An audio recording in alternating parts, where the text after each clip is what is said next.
En este video voy a hablar sobre la capacidad funcional aeróbica y anaeróbica, el VO2. Este es un parámetro fisiológico que se utiliza para determinar la cantidad de oxígeno que un individuo puede utilizar. Para este parámetro se van a ver implicadas diferentes variables fisiológicas. Un ejemplo de ellas serían las ambientales, en donde hablamos de la altitud del lugar y la temperatura. Otros serían los pulmonares. Un ejemplo sería de la hemoglobina que posea, la fatiga de la múscula respiratoria, la cantidad de oxígeno que se pueda transportar y el consumo de ATP. En este parámetro se va a generar una competencia entre la musculatura periférica y la respiratoria, dejando a los músculos respiratorios con menor consumo de ATP, por lo tanto se pueden llegar a fatigar con más facilidad. Y por último, los hematológicos, donde estaríamos hablando del transporte de oxígeno por los eritrocitos. Tomando en cuenta estas variables, podemos dar a entender que hay una relación directa entre la intensidad del ejercicio y la cantidad de oxígeno que un individuo posea. Por lo tanto, si aumenta la intensidad, va a aumentar el consumo de oxígeno. Otra terminología, conocida como el volumen de oxígeno máximo. Esta va a ser la cantidad máxima de oxígeno que se puede llegar a absorber, transportar y consumir en una cantidad de tiempo. Este va a estar limitado por algunos factores como la capacidad pulmonar de cada individuo. Esta va a ser diferente en cada uno. Y este puede variar de acuerdo a la edad, la genética, la composición corporal, el sexo y el grado de entrenamiento de cada persona. También existe otro parámetro que es el volumen de oxígeno pico. Este también se utiliza durante el ejercicio, pero este no va a llegar al punto máximo, sino que va a ser para personas que tengan alguna patología, pacientes sedentarios o adultos mayores, en donde queremos ver cómo aumenta su capacidad de respiración sin llegar a un punto máximo y llegar a una descompensación. Para esto, diferentes autores buscaron qué era lo que llevaba a una persona al consumo de oxígeno máximo. Entonces dieron a conocer el término del umbral anaeróbico. Este se da cuando hay un incremento en la concentración de lactato en la sangre. Esto se va a deber principalmente a que hay un déficit de aporte de oxígeno a los músculos activos, según Hills y colaboradores. Posteriormente, Douglas dijo que las cargas procesivas de trabajo sin acumular ácido láctico eran posibles, pero que a determinada intensidad de ejercicio iba a aumentar el lactato en sangre. Posteriormente, Owls indicó que a una intensidad moderada no habría un aumento en la concentración de lactato, pero que esto iba a depender de cada persona. La intensidad moderada no va a ser la misma. Y los ejercicios a elevadas intensidades iban a llevar a una acidosis metabólica, debido a una disminución de la concentración de bicarbonato en sangre y al aumento del lactato. Y ya por último, Wasserman y McIlroy encontraron el punto exacto donde el metabolismo anaeróbico aportaba una cantidad importante de energía al músculo debido a la intensidad. Esto lo encontraron porque buscaban evitar intensidades agotadoras y peligrosas principalmente para los pacientes cardíacos. Retomando que para cada individuo iba a ser diferente el poder determinar qué sería una intensidad media, se diseñaron o se encontraron diferentes métodos para poder determinar esto.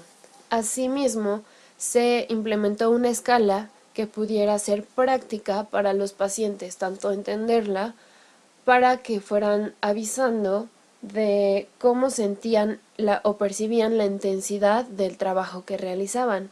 A esta escala se le conoce como escala de Borg, donde va una numeración de 7 a 19, donde 7 es muy ligero y este va aumentando hasta llegar a 19, donde sería una intensidad muy dura.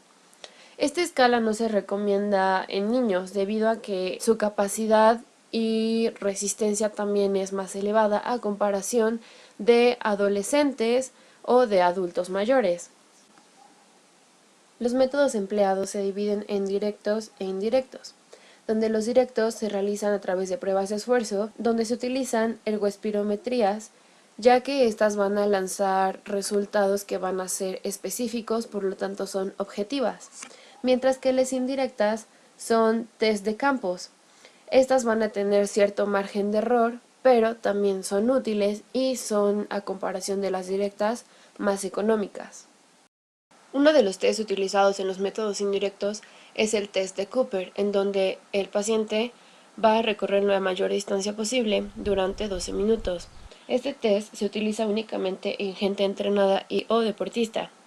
En este caso, mi paciente fue masculino de 18 años, jugador de americano. Sus resultados para este test fueron de 73.38% del volumen de oxígeno máximo, por lo que se encuentra en una zona 3. Hablaré de las zonas más adelante para adentrarnos un poco, pero es para darnos una idea.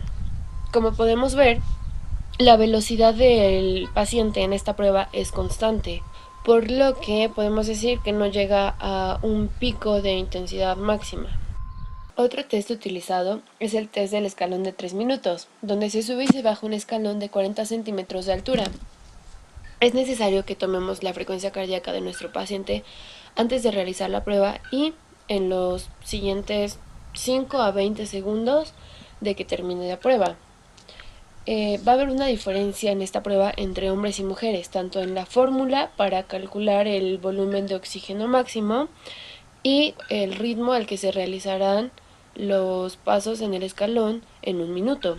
Para hombres esto va a ser de 24 y en este caso es el mismo paciente con unos resultados del 66.81%, el cual se encuentra todavía dentro de la zona 2. Para calcular esto utilizamos la fórmula que es 111.33 menos la frecuencia cardíaca al finalizar la prueba multiplicada por 0.42. Existe un test determinado para estimar la potencia aeróbica. Este se conoce como test de Balk. Consiste en recorrer la mayor distancia posible en 15 minutos. Para esto se va a multiplicar la distancia en metros por 0.0178 y le vamos a sumar 9.6. En este caso, el mismo paciente obtuvo un resultado de 70.12. Entonces se encuentra en el límite entre la zona 2 y la zona 3. Estos no son los únicos tests que existen. También hay otros diseñados para personas que no están acostumbradas a realizar alguna actividad física o un deporte, porque si nos damos cuenta, exigen cierta intensidad. Entonces está el test de Rockport de 1 milla, donde el paciente va a recorrer 1 milla y se le va a tomar el tiempo en el que éste tarda. Lo puede hacer caminando o trotando dependiendo de las condiciones del mismo. Y otro que se puede emplear es el test corriendo o andando de 1.5 millas de George. Es exactamente lo mismo, se puede realizar caminando o corriendo. Y también se toma el tiempo que tarda en recorrerse. En este caso buscamos que sea el menor tiempo posible para recorrer estas cantidades. Debemos ser muy cuidadosos a qué pacientes les aplicamos nuestros test. Unas contraindicaciones para estos serían de origen cardiovasculares, por ejemplo, infartos, anginas o pericarditis, aparte de que existan que no estén controladas, porque como sabemos, pues ya hablamos de test que pueden ser empleados caminando y no habría un mayor problema, simplemente tendríamos que vigilar siempre a nuestro paciente y no descuidarlo.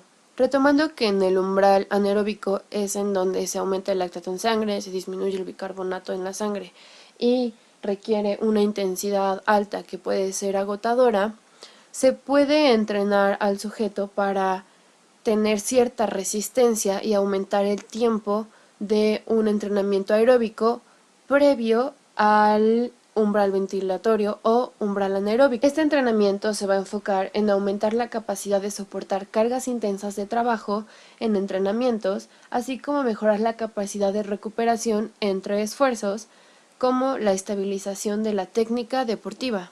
Existen factores que van a afectar la capacidad de resistencia y debemos tenerlos presentes. El primero serían los aspectos fisiológicos, donde se van a ver involucrados los sustratos energéticos. Estamos hablando principalmente del metabolismo. Otros serían aspectos psicológicos, en cuanto el estado emocional de nuestro paciente y si éste presentara dolor, pues no sería su rendimiento el mismo. Otro, la potencia aeróbica o volumen de oxígeno máximo, donde estaríamos hablando específicamente de la producción de ATP. El cuarto sería la economía del gesto, o sea, el movimiento. Estamos tratando de utilizar la menor cantidad de ATP o únicamente la necesaria para no llevar a una sobrecarga. En este se van a ver involucrados aspectos ambientales, antropométricos, fisiológicos y pues la correcta ejecución del gesto deportivo. Y por último, del que hemos estado hablando, el umbral anaeróbico. También existen factores que se van a ver implicados directamente en el desarrollo de la resistencia. De estos hablaremos de 6. El primero es el nivel inicial del entrenamiento de nuestro paciente. El segundo es la frecuencia con la que realiza los entrenamientos, que lo adecuado sería de 2 a 5 días por semana. El tercero, la intensidad del entrenamiento, el cual se mide con un pulsómetro y va a ser en base a su frecuencia cardíaca. El cuarto es el volumen de entrenamiento, donde se suma la intensidad, el tiempo y el número de veces que éste lo realiza. El quinto sería el tipo de actividad. En ese estamos hablando que a mayor número de grupos musculares, mayor será el desgaste. Entonces hay que combinar las actividades de los grupos musculares, irlas intercalando de preferencia para evitar lesiones por sobrecargas. Y el último sería la intensidad en las zonas cardíacas. Cada una va a tener una función en base a los porcentajes de la frecuencia cardíaca. Vamos a tener 4 zonas. La primera será del 50 al 60% de la frecuencia cardíaca máxima. La segunda será del 60 al 70%, la tercera del 70 al 85% y la cuarta del 85 al 100%. La primera zona está indicada para inducir beneficios sobre la salud, para iniciarse en el entrenamiento o en periodos de vuelta al entrenamiento después de una lesión. La segunda zona es para adaptaciones cardiovasculares. En esta la sensación de fatiga no va a ser tan importante. En la zona 3 se va a emplear principalmente para deportistas recreacionales. Va a existir una máxima intensidad para personas con un nivel medio o alto. Por último, la zona 4 será el umbral ventilatorio en algún punto de esta zona. Este traerá beneficios de la mejora de la tolerancia al lactato y la economía del movimiento. Entonces estaríamos hablando de la mejora de la resistencia aeróbica. Para determinar la frecuencia cardíaca máxima existe un método. A 220 le vamos a restar la edad de nuestro paciente. En este caso son 18 años. Entonces serían 202. A este le vamos a restar la frecuencia cardíaca en reposo, que fue de 61, teniendo un resultado de 139. Esta cantidad, 139, es mi 100%. Entonces, para sacar el porcentaje determinado en la zona en la que quiero trabajar, hago una regla de 3 para obtenerlo. Al resultado que yo tenga de esta regla de 3, se lo voy a sumar a la frecuencia cardíaca en reposo. Existen dos métodos para trabajar la resistencia aeróbica. El primero es el método continuo. Como su dice su nombre, no habrá periodos de descanso y pues este va a ser de larga duración. Aproximadamente puede durar de 30 minutos a 2 horas. Este se va a dividir en 3. Continuo extensivo, donde son duraciones altas y las intensidades van a ser bajas o moderadas. Estas van a ayudar a mejorar el metabolismo de lípidos y adaptaciones cardíacas. El siguiente va a ser el continuo intensivo, donde la intensidad va a ser alta, pero una menor duración, es decir, no bajamos de los 30 minutos, pero lo reducimos las 2 horas a 60 minutos. Este va a ayudar a mejorar el umbral anaeróbico y va a tener adaptaciones centrales y periféricas, aumentando la tolerancia al lactato. Y por último, el continuo variable, donde las intensidades van a ser, como su nombre lo dicen, variando entre 30 y 60 minutos. En esto va a haber un periodo de elevación de intensidad de 1 a 10 minutos. Y el segundo método es el interválico intermitente, en donde habrá periodos activos y periodos pasivos, o de descanso. En este se toman en cuenta la intensidad, la duración de las repeticiones, la duración de la recuperación y el número de repeticiones. Para este también hay 3 tipos. El interválico extensivo largo, donde se trabaja con el 85% de volumen de oxígeno máximo, una duración de las repeticiones entre 2 a 15 minutos y una pausa de 2 a 5 minutos. El segundo es el interválico extensivo medio, donde se trabaja desde el 85 al 100% del volumen de oxígeno máximo y con una duración de repeticiones entre 1 a 3 minutos con una pausa de 1 a 2 minutos. El último es el interválico intensivo corto, donde se trabajan de 3 a 4 bloques o series en intensidades máximas. La duración de la repetición va a ser de 10 a 60 segundos con una pausa de 2 a 3 minutos y de 10 a 15 minutos entre bloques o series. Entonces, para saber cuál de estos utilizar, es muy importante que tomemos en cuenta las características de nuestro paciente, tomando en cuenta que para cada paciente es individual y qué queremos lograr con este paciente. Bueno, en las pruebas pasadas se pueden prescribir prácticamente para cualquier tipo de pacientes, obviamente considerando las características específicas y las contraindicaciones o precauciones. Pero para la capacidad funcional anaeróbica ya no se puede utilizar para cualquier paciente. Está indicado únicamente para deportistas y contraindicado para pacientes con hipertensión, diabetes, cardiopatías u otras alteraciones físicas funcionales. Con esto estamos hablando de individuos que tengan fuerza y velocidad. Para esto es muy importante la potencia, que es la fuerza de contracción muscular, multiplicada por la velocidad durante el movimiento. Hay factores que van a determinar la potencia máxima. Entre ellos está la resistencia a la que se encuentra o se contrae el músculo, por ejemplo, una sobrecarga. También puede ser la velocidad de acortamiento de las fibras musculares, especialmente las tipo 2X, la eficacia del metabolismo energético, la existencia o ausencia de fenómenos de potenciación, y la estructura muscular, que estaríamos hablando de las adaptaciones fisiológicas que tiene el sujeto hasta el momento y durante el entrenamiento. Quiero recalcar que para un entrenamiento de potencia lo que necesitamos son cargas bajas o medias, pero a velocidad. A esto hay que sumarle que los carbohidratos son la fuente principal para la capacidad anaeróbica, por lo tanto, un paciente o deportista que está entrenando para esto necesita tener una ingesta de carbohidratos muy importante.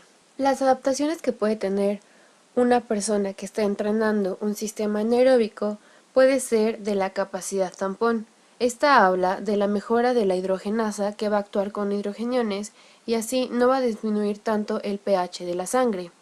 Otro será el transporte del lactato, ya que puede sacar y transportar mejor el lactato del músculo hacia la sangre. El tercero va a ser la mejora del volumen de oxígeno máximo.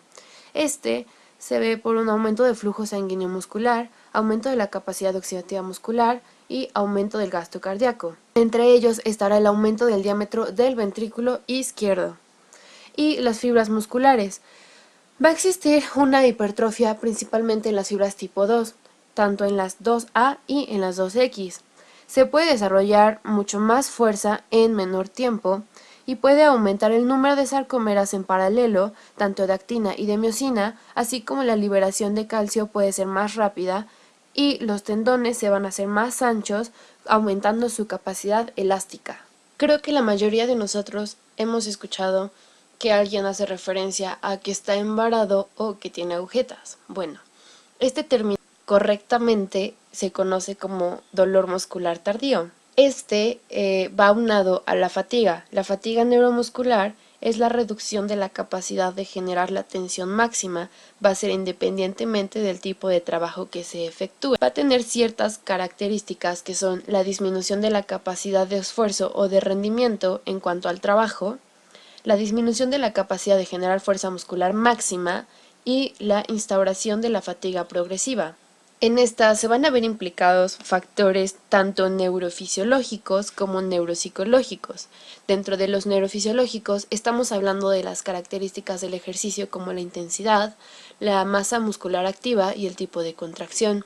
También la información sensitiva a través de los propioceptores y nociceptores.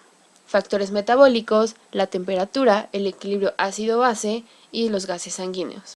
Dentro de los factores psicológicos está el grado de activación, o sea, la atención, la motivación debido al miedo, placer o una recompensa. Esto va a influir demasiado en los resultados que obtengamos, y el estado anímico. Bueno, ahora hablaremos específicamente del dolor muscular tardío. Este se va a presentar en las regiones musculares que fueron sometidas a esfuerzo y van a presentarse horas después de finalizar el ejercicio. Lo normal es que sea de 24 a 72 horas, estamos hablando aproximadamente. Se va a dar principalmente por la ruptura miofibrilar del músculo y va a estar caracterizada por una tumefacción, disminución del rango de movimiento articular, rigidez, pérdida de fuerza e hipersensibilidad. Para esto, existen 4 teorías que van a explicar el porqué del dolor muscular tardío. La primera es la teoría metabólica.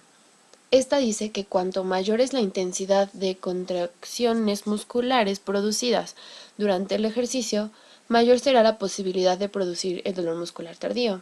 Esto quiere decir que cuando un ejercicio es de elevada intensidad, también aumentará la producción de lactato, y este se va a acumular principalmente en los músculos, cristalizándose. Esto se acumula entre el 80% aproximadamente en las fibras y el 20% pasa al espacio extracelular para ser eliminado. Otra teoría es la mecánica. Esta dice que la aparición del dolor muscular tardío se va a dar con mayor facilidad cuando el músculo se contrae excéntricamente, por ejemplo en pliométricos o corriendo cuesta abajo. Las contracciones excéntricas van a generar tensiones demasiado elevadas que en personas no entrenadas pueden llevar a la ruptura de las estructuras moleculares, principalmente del sarcolema. Después, una disrupción de los discos Z con alteración de la disposición miofibrilar y al mismo tiempo un desplazamiento de la banda A. Esto nos va a generar un edema que al mismo tiempo podría generar una tumefacción, lo cual es visible para nosotros. Después de 3 días de contracción excéntrica, va a disminuir el número de moléculas de distrofina. Estas van a facilitar los puntos de anclaje para el citoesqueleto y el tejido conjuntivo. Por lo tanto, se dice que es un proceso fisiológico de remodelación, en el cual se va a dar una adaptación a la contracción excéntrica. La siguiente es la teoría inflamatoria, donde se va a dar un infiltrado inflamatorio de 1 a 3 días después del ejercicio excéntrico.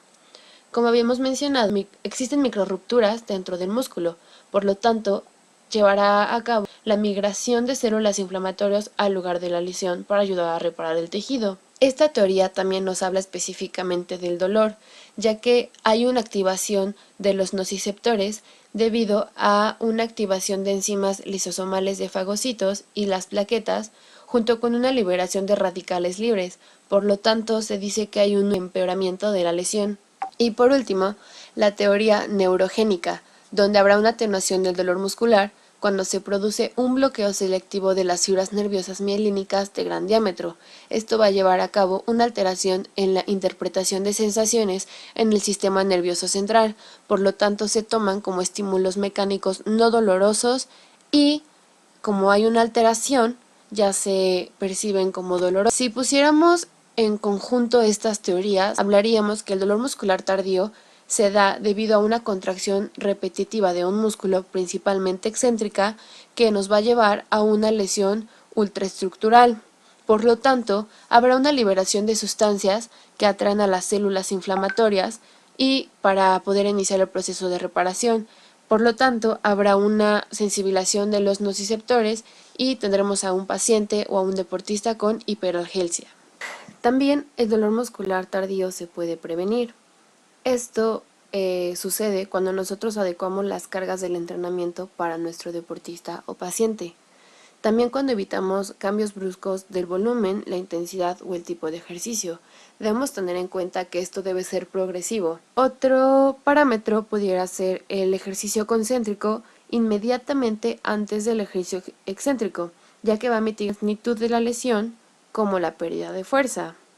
Como estamos hablando principalmente de deportistas, muchas veces estamos hablando que tienen competencias al día siguiente y el hecho de presentar el dolor muscular tardío pudiera disminuir un poco su rendimiento o la fuerza que ellos presentan. Por lo tanto, algunos llegan a consumir AINES, que son para tratar el dolor y mitigar la pérdida de la fuerza muscular, pero estos como tal no van a tener tanto efecto y aparte de esto van a provocar acidez estomacal, lo cual pues puede resultar peor para ellos. En cuanto a fisioterapia, han llegado a aplicar masoterapia, láser, ultrasonido, acupuntura y crioterapia, pero como tal no hay un estudio que compruebe el resultado de estos. Sin embargo, hay personas, pacientes, deportistas, que al aplicar estos sí llegan a tener una mejora. Teniendo en cuenta todos estos parámetros y aspectos, ya podemos focalizarnos en el objetivo para una buena prescripción de un entrenamiento para un paciente o un deportista, de acuerdo a las necesidades que éste tenga y los objetivos que se quiera alcanzar. Como ya vimos, hay ejercicios y test tanto para pacientes con patologías o para deportistas específicamente y aumentar su capacidad aeróbica, anaeróbica, su fuerza y su potencia.